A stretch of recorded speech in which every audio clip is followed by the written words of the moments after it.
all know that I'm their favorite person. They're probably like, oh my god, Maya is back. She's back, everybody.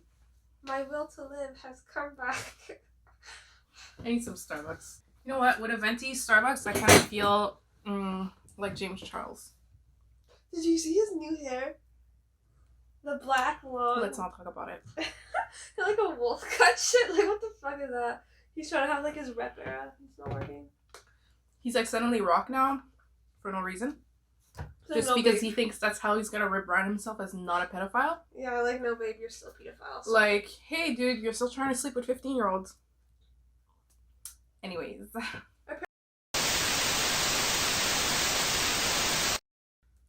Hello nerds, welcome back to another video. Gabriella here. Today is a good day and it's going to get even better because we're going to review some of the books I've read recently. I haven't done a wrap up since October, so there's quite a few books I have to get through with you guys. We're going to try it in rapid fire, but let's be real, it's me. So it's not going to be rapid fire, but we're going to try and get through some of the books I read in the past few months. So without further ado, don't forget to click that little like button, click that little bell icon, click that little subscribe button. You know the do. So let's just get into it.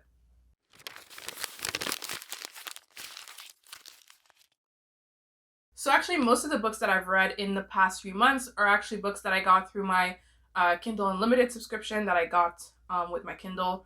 And I decided to like extend the membership because it's a lot of fun. Free books on the regular is always something I'll say yes to. Quite a few of these books are actually comic books. So we're going to try and go like quick through those.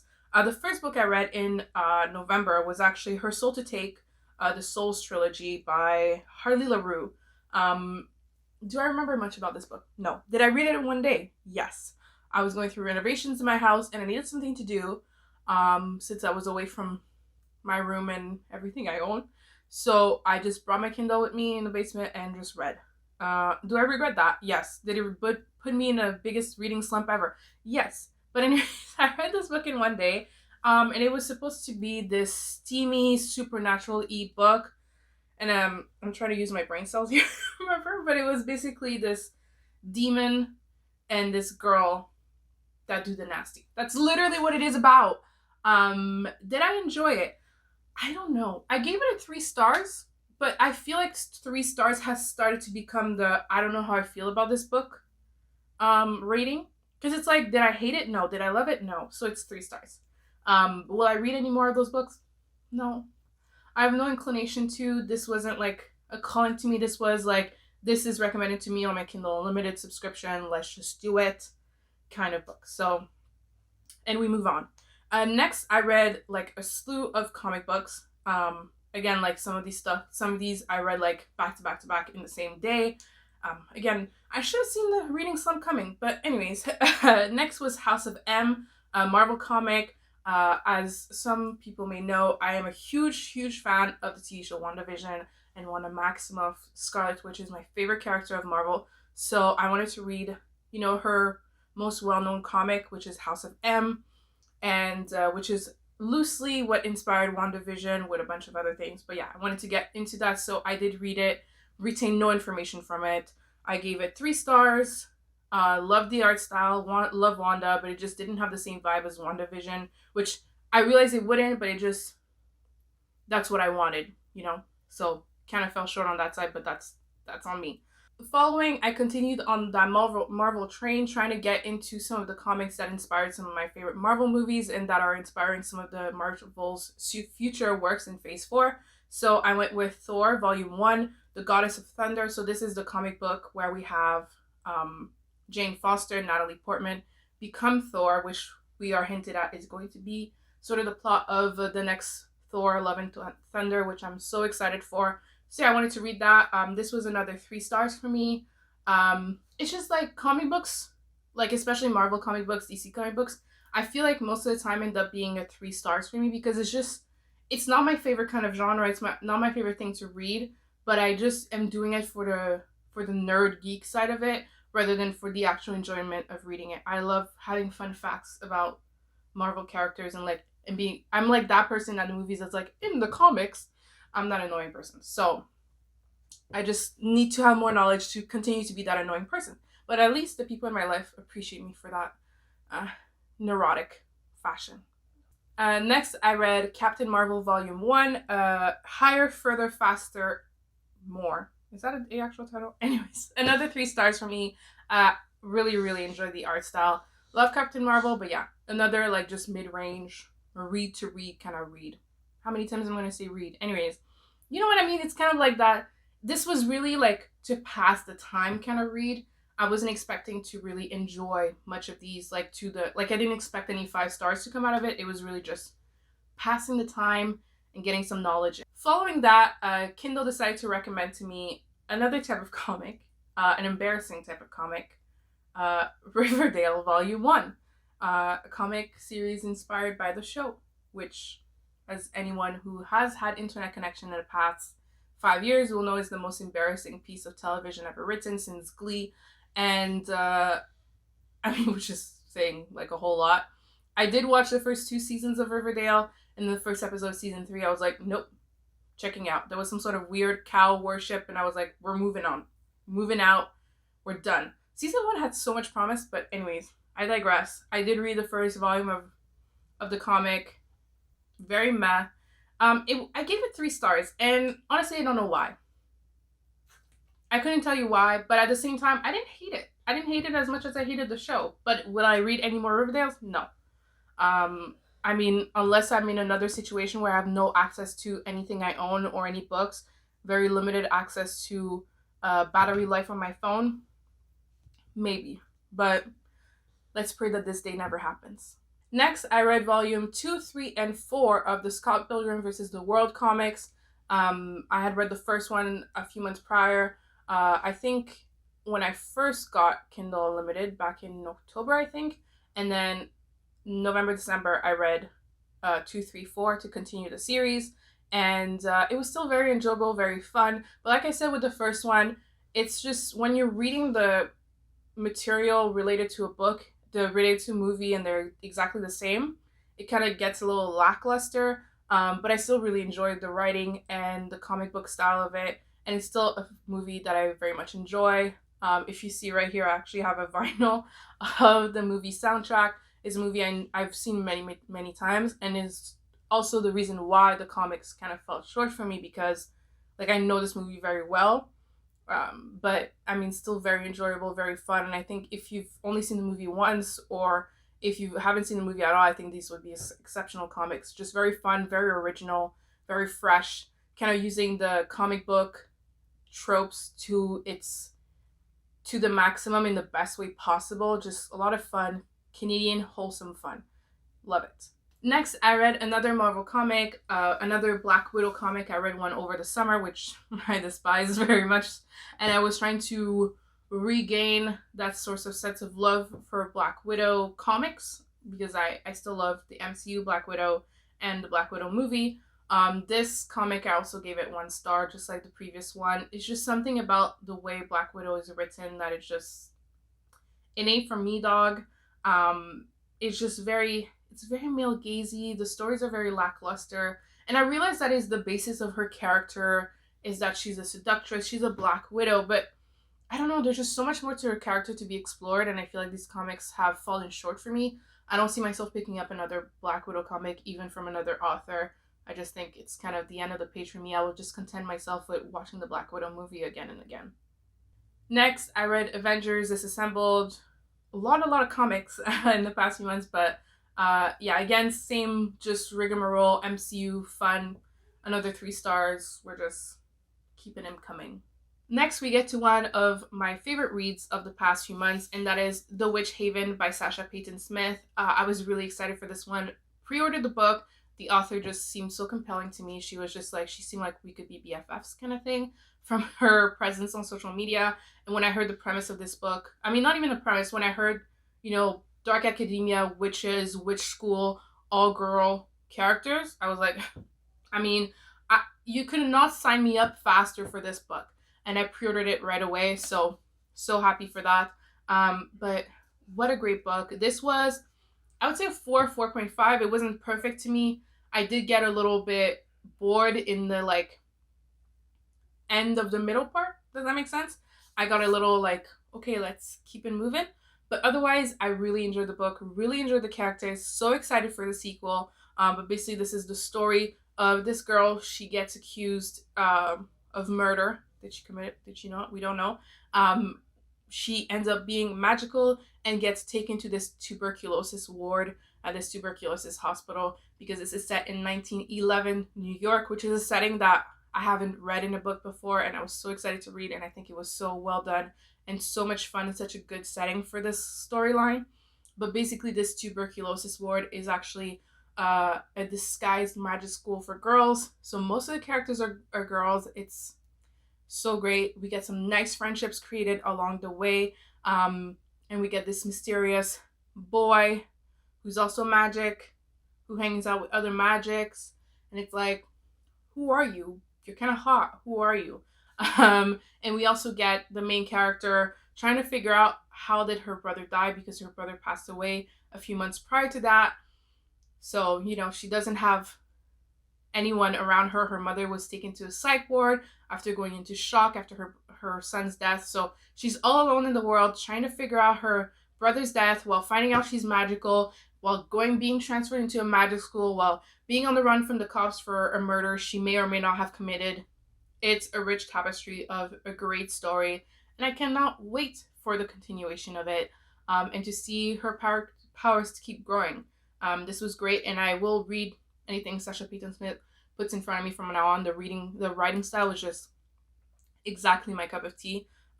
So yeah, just all around a great book. Maybe I should raise it to a 5 stars, but maybe not. I think I should go with my first instinct, but still, this was very, very good, very fun. She's also best friends with Casey McQuiston. I just feel like they're a powerful female author duo that I will read anything they write.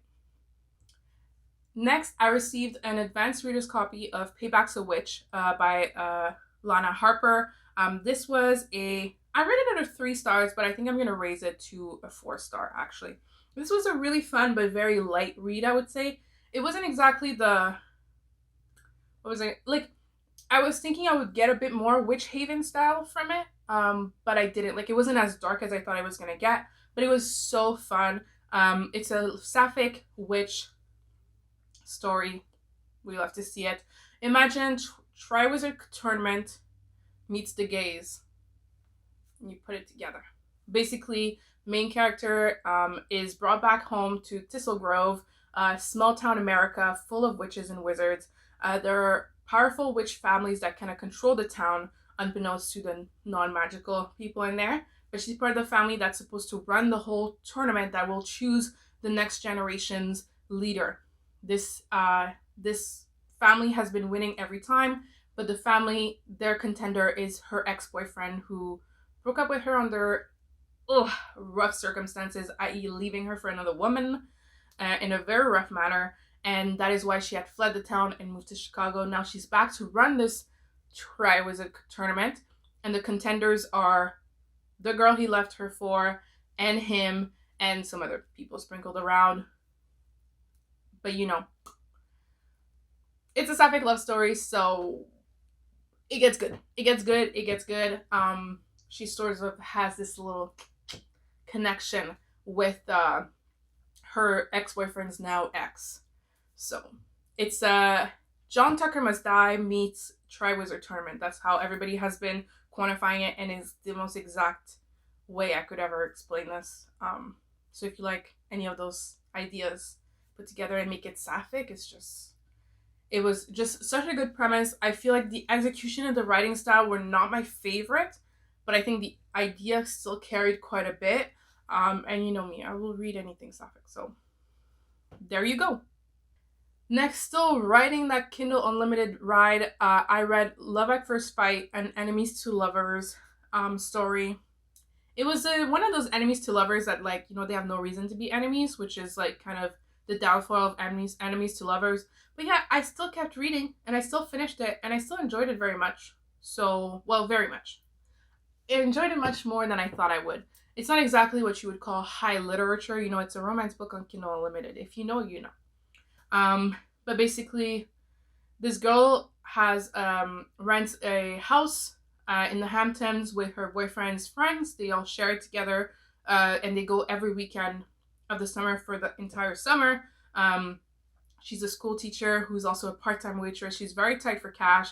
And then right before she leaves, her boyfriend texts her and he's like, hey, I'm at the airport. I'm actually moving to Asia for an undisclosed amount of time. We're breaking up.